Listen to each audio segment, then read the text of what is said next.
Hi అందరికీ welcome to my channel. ఈరోజు మనమైతే పోహా ఎలా తయారు చేసుకోవాలో చూద్దాము. చిన్నపిల్లల నుండి పెద్దవాళ్ళ దాకా ఇష్టపడే ఎంతో టేస్టీగా ఉండే పోహా అయితే ఈరోజు మనం తయారు చేసుకోబోతున్నాం. పోహా ఈ విధంగా పొడి పొడిగా ఉంటేనే టేస్ట్ అనేటువంటిది బాగుంటుంది. మీరు కనుక నా ఛానల్ని మొదటిసారి చూస్తున్నట్లయితే ప్లీజ్ సబ్స్క్రైబ్. లేట్ చేయకుండా వీడియోలోకి అయితే వెళ్ళిపోదాం. ముందుగా ఒక 150 గ్రామ్స్ పోహానైతే తీసుకొని అందులో తగినన్ని వాటర్ పోసుకొని వీడియోలో చూపిస్తున్న విధంగా మంచిగా వాష్ చేసుకోవాలి. వాష్ చేసుకున్న తర్వాత ఈ విధంగా బౌల్లోకి అయితే తీసుకోవాలి. తర్వాత ఒక మిక్సీ జార్ తీసుకొని అందులో 3 ఎండుమిర్చీలు, దోరగా వేయించుకున్న శనగపప్పు, ఎండు కొబ్బరి ముక్కలు వేసుకొని గ్రైండ్ చేసుకోవాలి. మెత్తగా పొడి అయ్యే వరకు గ్రైండ్ చేసుకోవాలి. ఈ పొడి వేసుకోవడం వల్ల పోహా అయితే చాలా టేస్టీగా ఉంటుందన్నమాట. తర్వాత స్టవ్ వెలిగించుకొని ఒక ప్యాన్ పెట్టుకొని అందులో 1 టేబుల్ స్పూన్ ఆయిల్ వేసుకొని గుప్పెడన్ని పల్లీలు ముందుగా దోరగా వేయించుకోవాలి.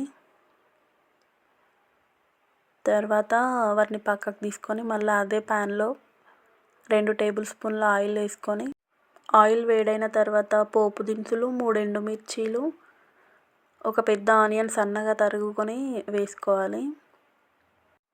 2 రెమ్మల కరివేపాకు, అలాగే చిటికెడు పసుపు వేసుకొని మొత్తం ఒకసారి కలుపుకోవాలి. ఆనియన్ కొంచెం ఫ్రై అయితే సరిపోతుంది.